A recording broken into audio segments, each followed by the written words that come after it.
Justice until tomorrow to give up records tied to the alleged FBI Russia informant, calling any move to withhold them from Congress obstruction. Here to weigh in, constitutional law professor at George Washington University, Jonathan Turley. Jonathan, good morning to you. Hi, Steve. First of all, let's start at the very beginning. Does Congress have a right to see these documents?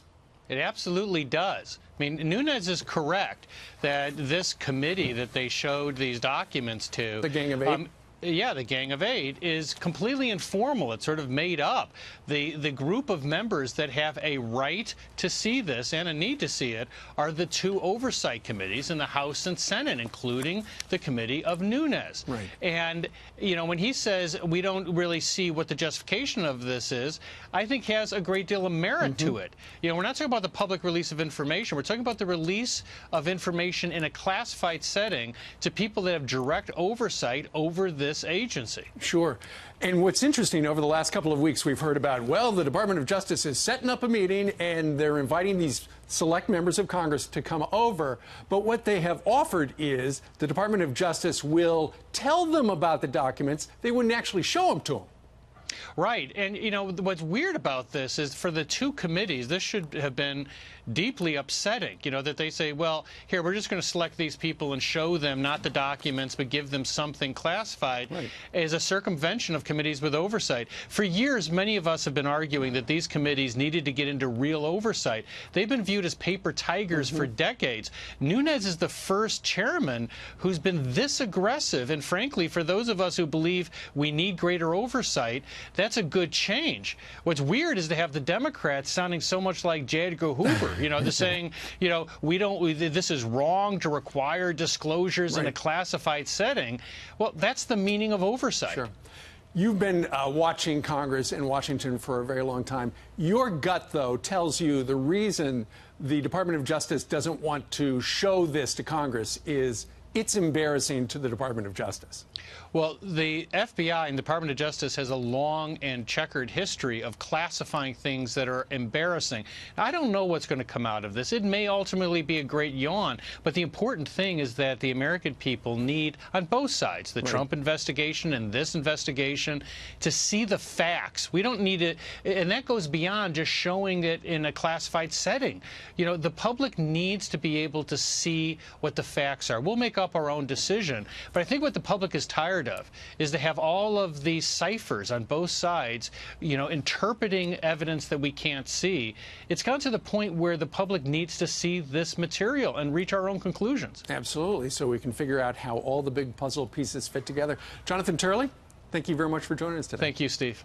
House Intel Committee Chairman Devin Nunes. And Mr. Chairman, you were just saying a moment ago that we could clear all of this up this week if you were to review the documents. Are you telling us you have yet to see the documents that you've requested from the Department of Justice, which gives you a timeline into how this investigation into the Trump campaign started?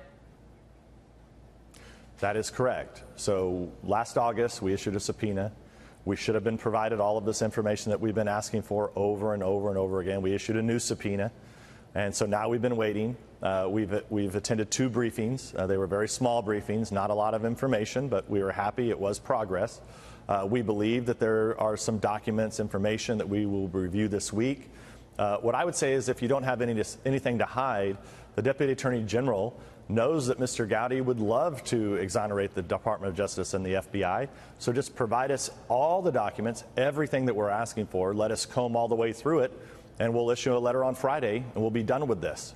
And we'll be able to say, look, the Department of Justice and FBI did nothing wrong. There was no FISA abuse that occurred here. There was no issue of opening a counterintelligence investigation into a campaign.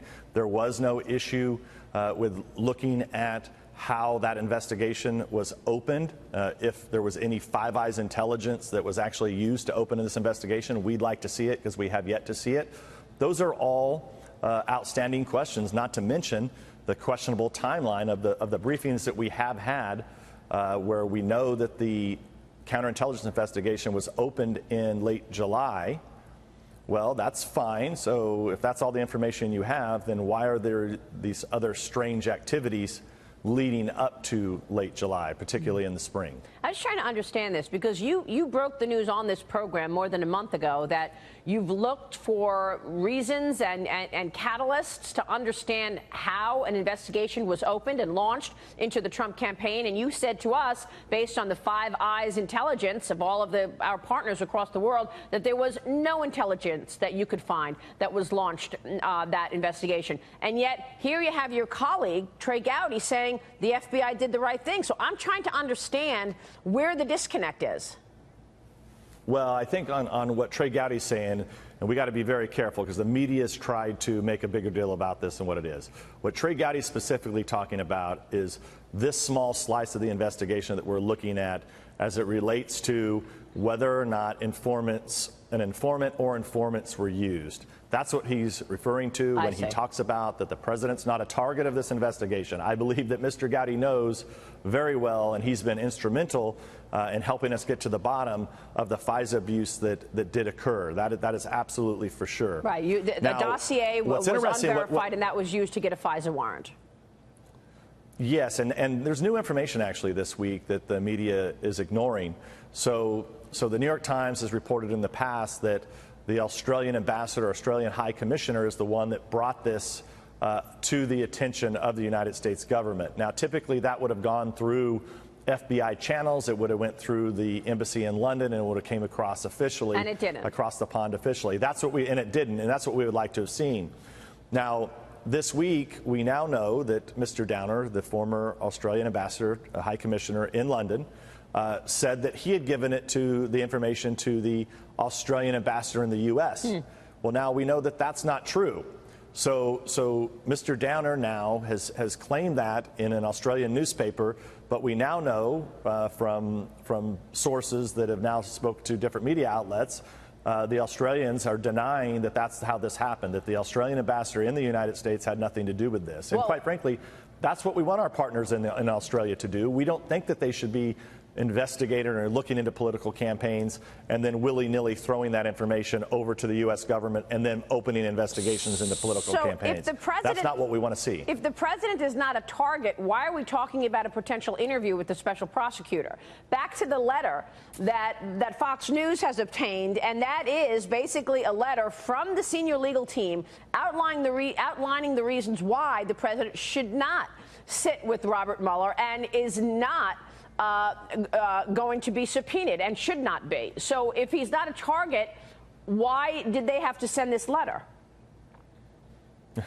Well, I agree with you, right? So this is the difference. So Mr. Gowdy believes that he's been told by the Department of Justice on several occasions that Mr. Trump's not a target. But what I keep going back to is that, well, wait a second. We know from Mr. Comey, he said that the Trump campaign was the reason that they opened up the counterintelligence investigation. So they did open up an investigation in the Trump campaign. And so, look, maybe I'm not a lawyer. Maybe there's a legal definition as to why he's not part of this. However, I don't think that's the case here. I mean, I just think that it's impossible to believe in normal America, if you open up into the Trump campaign, you absolutely are opening up into Donald Trump himself. That's my opinion. Mr. Gowdy doesn't think so. He's a lawyer. He's worked with DOJ. I don't know who's right, but it's one of the things that we have to get to the bottom of. You are investigating the State Department right now to try and understand how the information has flowed, ultimately getting to the FBI to launch this investigation. What can you tell us about your investigation into the State Department? Well, that was the new information I was referring to just a little bit ago, is that the New York Times had reported that Mr. Downer, the Australian High Commissioner, had brought this information through official channels, through Five Eyes intelligence. That didn't happen. We have people in the State Department who say that they were involved. So people in the U.S. State Department have admitted they were involved. So now we're trying to figure out, well, who at the State Department was involved? Did Mr. Downer take this information to the State Department? Is that what happened? And did the State Department then take that to the FBI? Because somehow all the normal procedures and processes were short-circuited in this investigation. And why is this important? It's important because they opened up an investigation into a political campaign, Maria. A political campaign. We're not talking about terrorism. We're not talking about something criminal. They used our intelligence services by opening up a counterintelligence investigation. They did not have to convene a grand jury. None of that had to happen here, which is why It really falls on the House of Representatives. It falls on the Intelligence Committee. And this is why people should be nervous. There's very few people in this country who can actually get to the bottom of what happened here. I prefer not to have to be doing this. There's a lot of important work that we could be doing, but the American people are counting on Congress to get to the bottom of this. We're the only ones with the classification, with the clearances that matter to get to the bottom of this situation. And so, even though we don't want to be doing it, we're the ones that have to do it, because if we don't, who will? And I just don't think members, if they're being honest, all the members of my committee don't believe that the counterintelligence capabilities should be used to target a political party. None of my members on the Republican side. Thank you, God bless you, and God bless America.